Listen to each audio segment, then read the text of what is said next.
पंजाब से इस वक्त एक बड़ा अपडेट आ रहा है। जालंधर वेस्ट सीट से आम आदमी पार्टी की जीत हो गई है।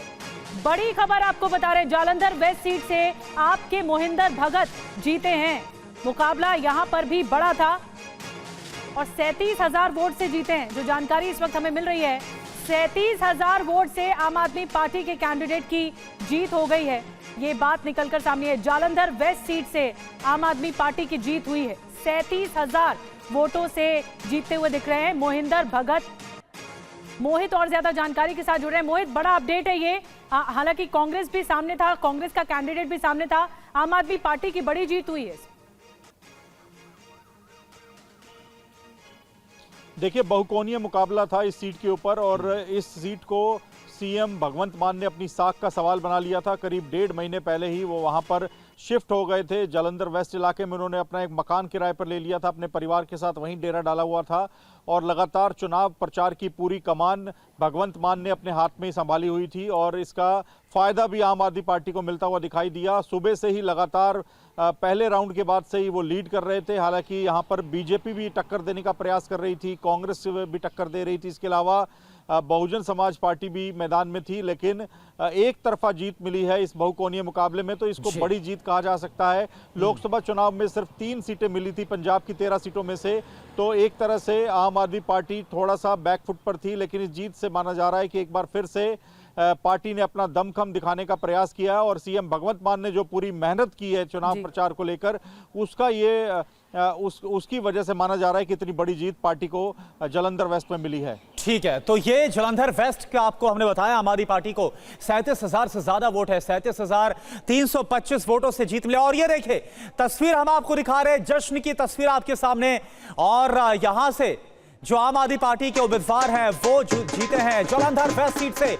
आम आदमी पार्टी को जीत, जालंधर वेस्ट सीट से आम आदमी पार्टी के उम्मीदवार मोहिंदर भगत जीते। और देखिए कैसे एक दूसरे को मिठाइयां खिलाकर इस जीत का जश्न मनाया जा रहा है। 37,325 वोट से जीत हासिल हुई। और खुद अगर बात करें सीएम भगवंत मान की, तो जैसा हमारे संवाददाता मोहित मल्होत्रा ने बताया कि साख का सवाल खुद बना लिया था पंजाब के सीएम ने। बहुकोणीय मुकाबला था और ऐसे हालात में यह जीत बहुत अहम हो जाती है। स्वयं पुरोहित इस वक्त हमारे साथ टीएमसी के प्रवक्ता जुड़े हैं। स्वयं पुरोहित जी, क्योंकि जीत की खबर आ रही है, इस खबर को जोड़ते हुए आपसे सवाल पूछूंगा कि एक जीत आम आदमी पार्टी की हो गई है, कुल मिलाकर अगर इंडिया अलायंस की बात करें वो एनडीए पर भारी है। पश्चिम बंगाल में 4 सीटों पर आप आगे चल रहे हैं, वो 4 सीटें जिनमें से 3 पर तो बीजेपी से पहले जीती थी। क्या रिफ्लेक्ट होता हुआ आपको नजर आ रहा है?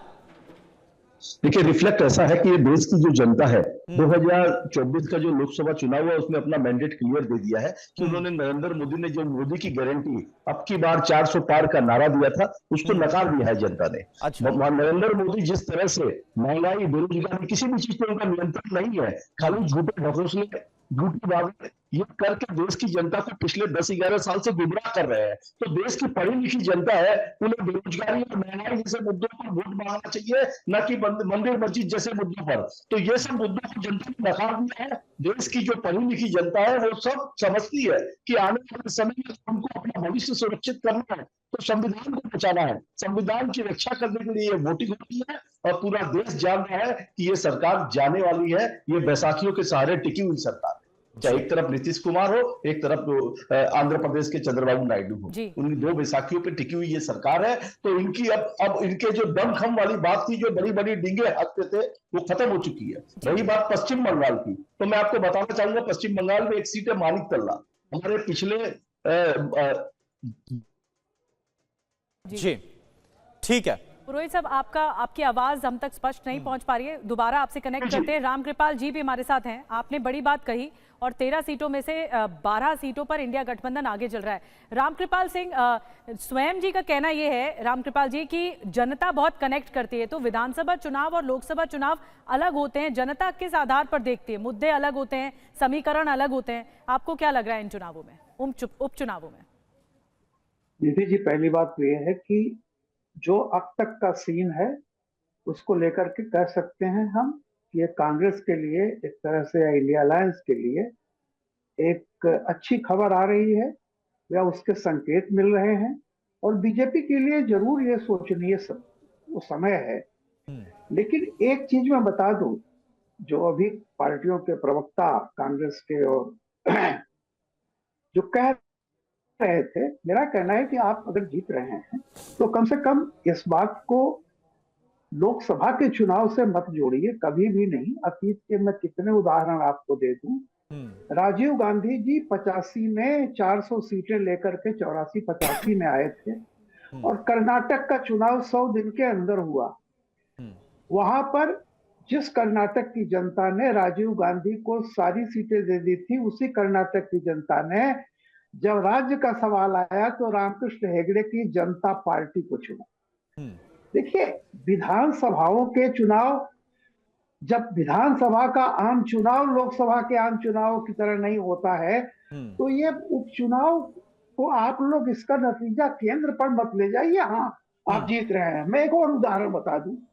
उत्तर प्रदेश में 2019 के पहले 3 लोकसभा के उपचुनाव हुए थे, याद होगा आप लोगों को, कैराना, फूलपुर, गोरखपुर, और तीनों में बीजेपी हार गई थी और सारा अपोजिशन करना शुरू किया, अब तो मोदी जी खत्म, मोदी जी खत्म। और जब 2019 का रिजल्ट आया तो पता चला 14 से भी आगे मोदी जी आ गए।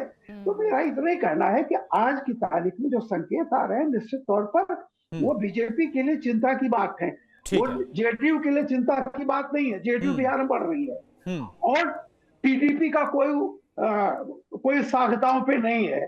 तो ये पर्टिकुलरली एनडीए में बीजेपी के लिए निश्चित रूप से होगी, बीजेपी सोचेगी। लेकिन बाई इलेक्शंस को लेकर के ये मान लेना कि मोदी जो मैंडेट पाके जीते हैं वो नकली है, फलाना है, मेरा कहना इतना अभी एनालिसिस मत कीजिए। जरा आप ही की पार्टी हारी है।